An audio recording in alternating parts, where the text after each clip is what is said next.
In New York, the most expensive thing Anna Delvey bought was not dinner or hotels, it was belief. And for a while, everyone else kept paying the bill. She arrived in elite Manhattan as a mystery with oversized glasses, cash tips, designer-looking clothes, and the kind of accent that made people assume questions were somehow embarrassing.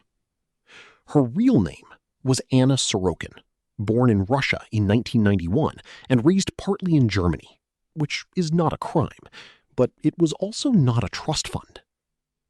Around the mid-2010s, she became Anna Delvey, a supposedly wealthy German heiress with tens of millions abroad and a lifestyle that moved through boutique hotels like a credit card with cheekbones. In the rooms she entered, money did not always need to appear. It only needed to be confidently delayed, preferably by a European bank, an accountant, or some tragic wire transfer drama. Hotel staff saw crisp $100 tips. Friends saw expensive restaurants and spa days. And Manhattan saw what it loves most, someone acting like they already belonged. Then Anna scaled the performance into a business plan called the Anna Delvey Foundation, a private art club with exhibitions, restaurants, pop-up shops, and the atmosphere of exclusivity for people allergic to ordinary doors. The dream centered on 281 Park Avenue South, the old church missions house, a grand Manhattan building that made the fake fortune feel suddenly very architectural.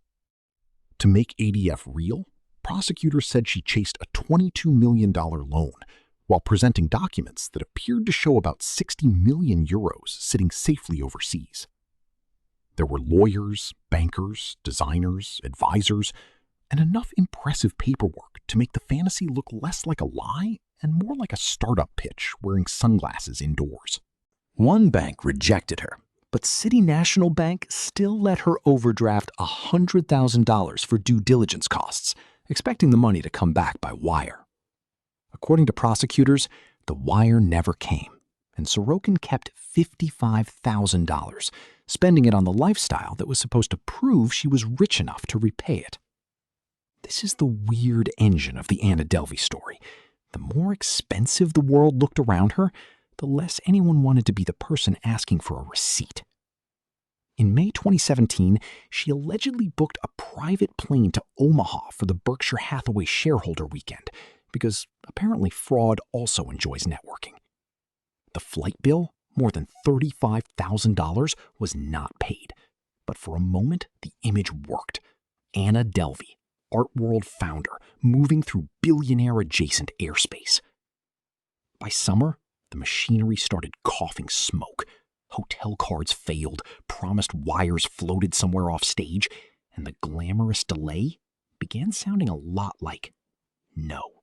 On a trip to Marrakesh, former friend Rachel Williams said she was left covering more than $60,000 after cards were declined, though jurors later acquitted Sorokin of the charge tied to Williams. That detail matters because the real story is not a cartoon where every allegation becomes a conviction. It is a courtroom record, messy friendships, and very expensive confusion. In July 2017, at a Manhattan hotel, prosecutors said Anna told police she had no money and no credit cards, but her aunt from Germany was definitely coming to rescue the invoice. By October 2017, she was arrested, and the woman who had made New York wait for wire transfers was suddenly the one waiting at Rikers Island. Her 2019 trial became its own spectacle. Charges of grand larceny and theft of services, courtroom outfits watched like Fashion Week, and a city pretending it was shocked by performance. Her lawyer argued she exploited a system easily seduced by glamour and always intended to build the business and pay people back, a defense sometimes summarized as fake it until you make it. Prosecutors argued the performance crossed the line into crime. False documents, imaginary money, unpaid hotels, bad checks, and debts hidden behind the velvet rope.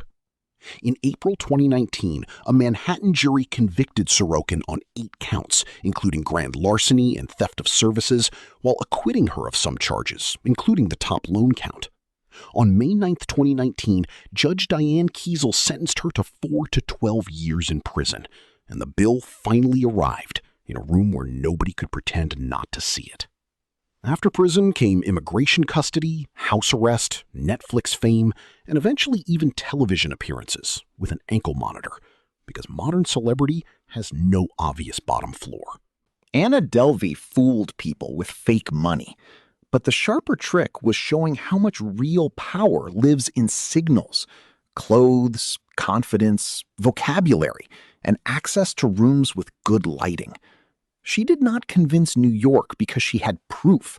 She convinced enough of New York because everyone around her behaved as if asking for proof would make them look poor.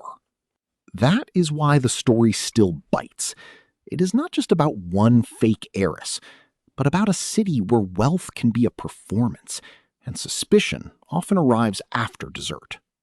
Anna Sorokin invented Anna Delvey, but New York helped cast the role, build the set, applaud the entrances, and then act surprised when the final invoice had no money behind it, which is oddly human in the most expensive possible way.